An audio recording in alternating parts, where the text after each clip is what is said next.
बात है 2025 की। मुझे लुक्स मैगज़ीन में बहुत इंटरेस्ट आने लगा था एंड मैं उसके रिलेटेड बहुत सारे वीडियोस देखता था। मैं दिन भर शीशे में अपने चेहरे को ही देखता रहता था एंड हर चीज़ को नोटिस करता था कि मेरी आई ऐसी है, एक आई मेरी छोटी है, एक मेरी बड़ी है, मेरा कौन सा टिल्ट है, मेरी नोज़ कैसी है, मेरे लिप्स कैसे हैं, मेरी चिन कैसी है, रिसेशन है। मतलब मैं दिन भर शीशे में ही खुद को घूरता रहता था एंड इसके कारण मेरी बहुत सारी इनसिक्योरिटीज़ भी ट्रिगर हुई थी, जिनमें से एक थी मेरी नोज़ की। अगर तुम ध्यान से देखोगे तो मेरी जो नोज़ है वो हल्की सी क्रुक्ड है एंड मैं इसको पकड़ के बैठ गया था। मैं दिन भर इसी को देखता रहता था कि मेरी नोज़ ऐसी है वैसी है, मेरा खुद की चेहरे की एसिमेट्री देखता रहता था। मैं अपने पेरेंट्स के नोज़ में देखता रहता था कि उनकी नोज़ क्रुक्ड है कि नहीं, कि ये जेनेटिक है या कुछ और डिफेक्ट है, कि मतलब मैं दिन भर परेशान होता रहता था कि यार मेरी नोज़ क्रुक्ड क्यों है। पहले मुझे लगा कि मैं चश्मा पहनता हूँ तो उसके कारण में भी हो गया होगा, लेकिन फिर मैंने थोड़ी बहुत रिसर्च की तो पता चला कि ये क्रुक्ड चश्मे के पहनने से नहीं हुई, बल्कि मेरा फेस जो रिसेस्ड है उसके कारण होता है। बेसिकली क्या होता है, जब हम लोग ग्रोइंग ईयर्स में होते हैं तो उस टाइम ऑब्वियस सी बात है कि हमारी फेस का बोन स्ट्रक्चर भी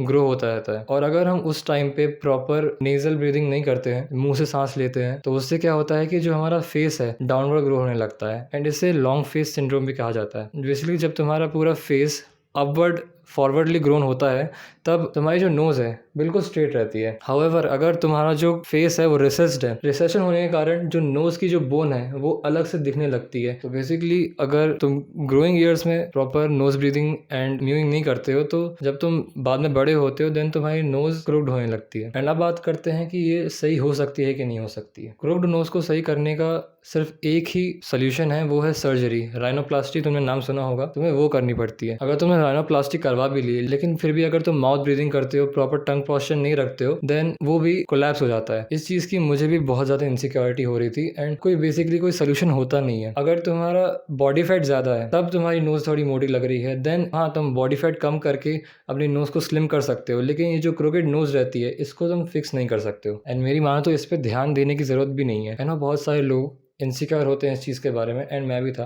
but I have now accepted it कि है तो है, अब मैं क्या कर सकता हूँ। एंड यू शुड टू, क्योंकि इस चीज़ का कोई मतलब नहीं है ओवर थिंक करने का, तुम बस खुद को और स्ट्रेस में डालोगे। एंड अबाउट द पीपल जो लोग क्लेम करते हैं कि उन्होंने अपनी क्रोकेड नोज को प्रॉपर फिक्स किया है, देन वो या तो झूठ बोल रहे हैं या तो उन्होंने सर्जरी करवाई है। क्योंकि अगर तुम म्यूइंग भी करते हो तब भी there are very small chances कि तुम्हारी जो क्रोकेड नोज है वो फिक्स हो जाए। हाँ, अगर तुम ग्रोइंग ईयर्स में हो, अगर तुमने अभी प्यूबर्टी हिट की है, देन इट्स फिक्सेबल। अगर तुम प्रॉपर म्यूइंग करो, नोज ब्रीदिंग करो, देन इट इज पॉसिबल। लेकिन अगर तुम 14, 15, 16 या इसके बाद के एज ग्रुप में हो, then it is next to impossible कि तुम अपने क्रोकेड नोज को फिक्स कर सकते हो नेचुरली। एंड ये जो शॉर्ट्स में एंड रील्स में रैंडम एक्सरसाइज दिखी रहती हैं कि इस टाइप के मोशन से अपने नाक को एक्सरसाइज करो तो तुम्हारी नाक छोटी हो जाएगी, those things are just bullshit और बस व्यूज के लिए किया जा रहा है। About the lymphatic drainage massages, वो बस तुम्हारे फेस के पफीनेस को कम करता है, उससे बस देखने में तुम्हारा फेस थोड़ा लीन लगता है, लेकिन एक्चुअल में वो तुम्हारे बोन स्ट्रक्चर के साथ कुछ नहीं कर रहा है, वो बस तुम्हारी फेस की पफीनेस है उसको रिड्यूस कर रहा है। अगर तुम्हारी नोज क्रुक्ड है देन डोंट वरी,